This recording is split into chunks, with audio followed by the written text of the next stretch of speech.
안녕하세요. 성포고 2학년 세계사 선택 여러분들. 오늘은 지난 시간에 이어서 인도의 역사에 대해서 계속 살펴보도록 하겠습니다.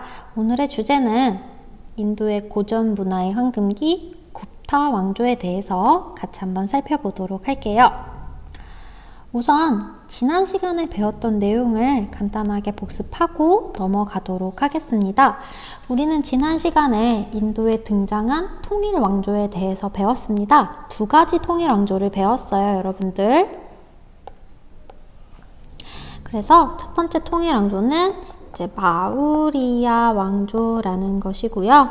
이 왕조의 대표적인 왕 아소카 왕 배웠습니다.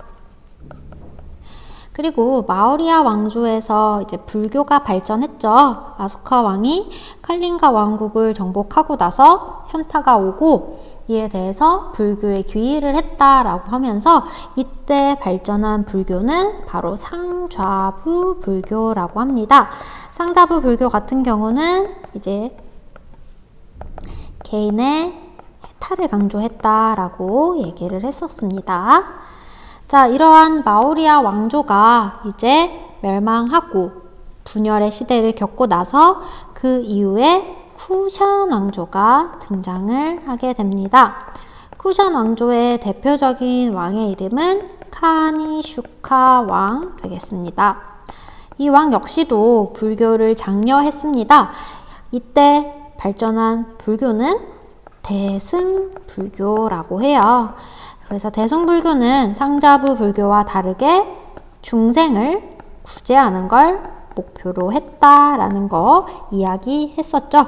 그래서 여러분들이 이 두 불교 구분하실 수 있으셔야 되겠습니다. 그래서 나중에 상좌부 불교는 동남아 쪽으로 전파가 되고요. 대승불교 같은 경우는 우리나라 동아시아 지역으로 전파가 된다라는 점, 여기까지 지난 시간 내용 복습하고 오늘 내용 넘어가 보도록 하겠습니다. 자, 굽타 왕조의 발전과 그리고 고전 문화, 이렇게 두 가지 갈래로 나누어서 살펴볼게요. 자, 우선 방금 얘기했던 것처럼 인도는 크게 북부 지역과 남부 지역으로 나뉘어요. 근데 북부 지역은 마우리야 왕조가 있었다 분열하고 쿠션 왕조가 멸망하고 또 분열한 상황입니다. 그래서 현재 여기 4세기 초반의 인도는 분열하고 있는 상태에 있다라고 보시면 되고요. 남쪽 같은 경우는 안드라 왕조, 촐라 왕조 이러한 다양한 왕조들이 있었는데 그 중에 촐라 왕조가 무려 13세기까지 계속 남쪽에 존재하고 있었다라고 합니다. 그런데 우리는 주로 이제 북부 지역의 왕조들을 중심으로 살펴보도록 하겠습니다. 자, 굽타 왕조가 등장하던 시기는 어떤 시기냐면 쿠션 왕조가 새로 등장한 사산 왕조 페르시아에 의해서 이제 막 공격을 받다가 멸망을 하게 되어요. 그래서 이 서쪽에는 사산 왕조 페르시아가 있는데 이때도 역시 분열되어 있던 이 인도 북부 지역을 찬드라 굽타 1세가 이제 통일을 하게 됩니다. 그래서 찬드라 굽타라서 이제 굽타 왕조를 딴 거겠죠. 자, 그리고 이어서 찬드라 굽타 2세는 이제 영토를 최대로 확장을 하게 됩니다. 그래서 아라비아해 그리고 벵골만, 그래서 여기까지 이렇게 영토를 확장한 시기가 찬드라 굽타 2세다라고 보시면 되겠고, 이때 당시에 이제 사용했던 금으로 만든 동전이라고 합니다. 그래서 여기 그려져 있는 사람이 찬드라 굽타 2세라고 해요. 이 시기가 바로 전성기였습니다. 자, 이렇게 전성기 기간에 이제 영토를 확장하고 아무래도 이렇게 정치적으로 안정기가 되다 보니까 이러한 정치적 안정을 바탕으로 농업과 무역, 즉 경제적인 번영을 하게 되죠. 그리고 이러한 경제적 번영을 바탕으로 이 시기에 인도의 문학, 예술, 종교 이런 것들이 발전하게 됩니다. 역사를 항상 보면은 일단 정치적으로 안정이 되어야 경제가 성장하게 되고 경제가 발전하고 사람들이 일단 등 따시고 배가 불러야지 이러한 문화 부분이 발전할 수밖에 없습니다. 그래서 이러한 정치, 경제, 문화의 연결고리 연결해서 기억해 주시겠고요. 이때 발전한 게 바로 인도의 상징적인 종교인 힌두교입니다. 아마 여러분들 힌두교는 굉장히 많이 들어봤을 거예요. 소를 신성시하는 종교이죠. 자, 힌두교 같은 경우는 우리가 이전에 배웠던 브라만교와 그리고 인도에 있던 민간신앙 그리고 불교 이러한 것들이 융합된 종교라고 보시면 되겠습니다. 그래서 우리가 이전에 배웠던 이슬람교 이런 것들과 다르게 종교 교리나 교단 이런 게 막 체계적이진 않아요. 왜냐하면 여러 종교가 융합돼서 만들어졌기 때문입니다. 그래서 대표적인 종교이다. 자, 이 힌두교의 대표적인 신은 이렇게 3명이 있습니다. 물론 힌두교는 크리스트교나 이슬람과 달리 다신교예요. 신이 엄청 많아요. 근데 그 다신교의 여러 신들 중에 가장 유명한 대표적인 신 3명만 같이 살펴보도록 하겠습니다. 자, 타계의 신 시바, 그리고 유지의 신 비슈누, 그리고 우주 창조의 신 브라흐마 이렇게 있다라고 합니다. 그래서 아무래도 이 두 신이 굉장히 인기가 많았다라고 해요. 그리고 힌두교에서 석가모니는 비슈누의 화신, 즉 비슈누의 아바타인 존재가 바로 석가모니다라고 이야기를 합니다. 그래서 이제 이 당시 왕들은 자신들이 비슈누의 아바타다. 우리는 비슈누로부터 뭔가를 받아서 너희를 통치하는 거다라고 이렇게 얘기를 해서 굉장히 힌두교가 이제 왕들로부터 인기가 많았던 종교였다라고 합니다. 자, 그래서 여기 힌두교의 뿌리를 같이 한번 보자면 사실 이제 브라만교라는 인도의 정통적인 종교가 있죠. 근데 이 종교의 문제점이 뭐냐면 굉장히 복잡해요. 그래서 이러한 복잡한 내용을 이제 쉽게 대중들이 따라할 수 있도록 내용을 바꾸게 됩니다. 그리고 불교에서 말하는 윤회사상, 그리고 해탈 이러한 것들을 이제 수용하게 되고요. 또 카스트 제도라고 해서 브라만교 이후로 등장한 이 인도의 신분 제도가 이렇게 정착이 되었다라고 합니다. 그래서 힌두교는 단순히 인도의 종교라고 얘기할 뿐만 아니라 인도인들의 생활 방식까지도 이제 통제하는 인도인의 어떻게 보면은 뿌리 같은 존재라고 보시면 되겠습니다. 자, 그래서 이 힌두교에도 경전이 있어요. 그 경전이 마누법전이라고 합니다. 이 마누라는 사람은 인도 전설 속에 인류의 시조라고 나오는 사람이라고 합니다. 그래서 이 경전은 단순히 종교적인 말뿐만 아니라 인도인들의 그런 일상생활의 관습 같은 것들이 모두 다 나와 있는 내용이라고 해요. 그래서 인도인들의 규범이 되는 것이 마누법전이다라고 보시면 되겠습니다. 근데 힌두교에 사실 비판받는 부분이 뭐냐면 힌두교는 인도의 뿌리 깊은 신분 제도인 카스트 제도를 옹호합니다. 왜 어떻게 옹호를 하냐면 이들은 내가 지금 만약에 천민이다. 그러면 과거에 죄를 저질렀기 때문에 천민이다 라고 생각을 하면서 자신의 그러한 신분 차별을 정당화하게 되어요. 어떤 내용이 나오냐 여기 같이 보시면 빨간색 보면 카르마 즉 업보 전생의 업보에 따라서 인간이 행위를 하면 그 결과가 다음 생에 자신이 갖게 된 모든 조건을 만든다. 그래서 내가 지금 열심히 살면 이제 후세에도 좋은 신분으로 태어날 것이고 내가 막 살면 후세에는 개, 돼지로 태어날 거다. 이런 식으로 자신의 신분을 그냥 받아들이는 왜냐? 과거에 그렇게 살았기 때문에 내 지금 신분은 이런 거야 라는 식으로 그렇게 신분 제도를 합리화한다 라는 점에서 어떻게 보면 힌두교가 굉장히 많은 비판을 받게 된다라고 합니다. 자, 그리고 이 시기가 힌두교뿐만 아니라 인도의 찬란한 문화가 굉장히 발전하던 시기예요. 그래서 어떠한 것들이 발전했는지 우리 같이 한번 살펴보도록 하겠습니다.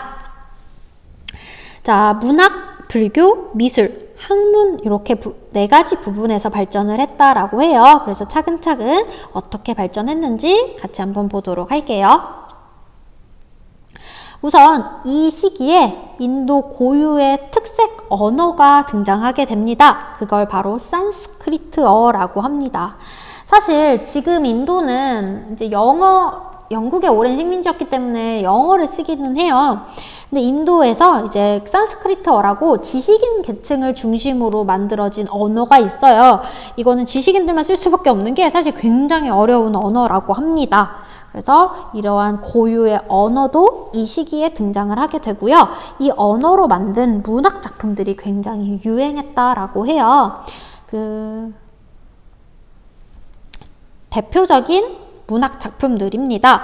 희곡으로 만들어진 샤쿤탈라, 그리고 라마야나, 마하바라타라는 이러한 대서사시가 굉장히 유행을 했다라고 합니다. 이는 우리나라의 주몽, 이런 사람들이 어떻게 보면은 건국 영웅 신화잖아요. 우리나라의 주몽 이런 사람들이 있는 것처럼 이제 인도의 영웅들에 관한 내용이 이제 라마야나 그리고 마하바라타라고 합니다. 그래서 라마라는 사람이 어떻게 고난과 역경을 이겨냈는지, 그리고 바라타라는 사람이 어떻게 고난과 역경을 이겨내서 왕이 되었는지, 그러한 내용들이 나온 거고 산스크리트어로 적었다라는 점 기억해 주시면 되겠습니다. 그리고 아무래도 이 시기에는 힌두교가 등장을 하다 보니까 이제 불교가 쇠퇴할 수밖에 없어요. 물론 힌두교 안에 불교적인 교리도 들어가 있고 하지만 이제 불교가 아무래도 약세이고요. 하지만 그렇다고 해서 불교를 아예 공부하지 않는 건 아니고 왕들이 지속적으로 불교를 지원을 해주고 불교 교리도 연구를 하게 됩니다. 그래서 우리 중국사 배웠을 때 중국에서 인도로 이제 성지순례 같은 거 가잖아. 그래서 불경 내용을 배우기 위해서 막 간다라고 그런 내용들도 나오는데, 그래서 이때가 이제 불교가 쇠퇴하더라도 이제 불교의 본산지는 인도였기 때문에 꾸준히 연구를 했다라는 점도 봐주시면 되겠습니다. 그리고 이 시기에는 이제 굽타 왕조이기 때문에 굽타 양식이라는 게 등장을 해요. 이 굽타 양식이라는 것은 우리가 쿠샨 왕조 배웠을 때 등장한 간다라, 못하네요.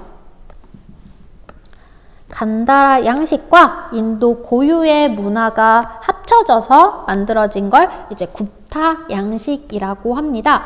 아무래도 간다라 양식은 이제 그리스, 헬레니즘 양식이 굉장히 많이 들어갔다라고 보시면 되겠습니다. 그리고 이러한 굽타 양식이 이제 우리 동아시아 전반에도 영향을 미친다라고 해요.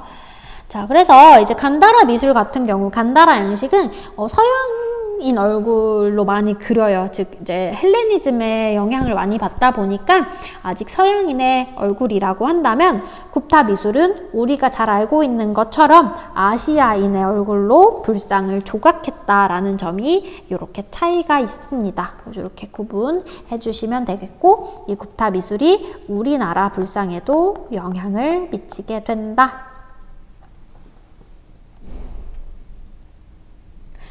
자, 그리고 이제 이 당시에는 여러 가지 석굴 사원이 유행을 하게 됩니다. 사원이라는 건 절이잖아. 불교의 절인데 얘네가 나라가 아무래도 굉장히 덥잖아요. 덥고 습한 나라다 보니까 절을 어디다가 만드냐면 이렇게 산 안에 굴을 파서 이렇게 굴 안에다가 만들어서 이때 여기를 석굴 사원이라고 합니다. 그래서 아잔타 석굴 사원, 엘로라 석굴 사원이라는 게 굉장히 유명하고요.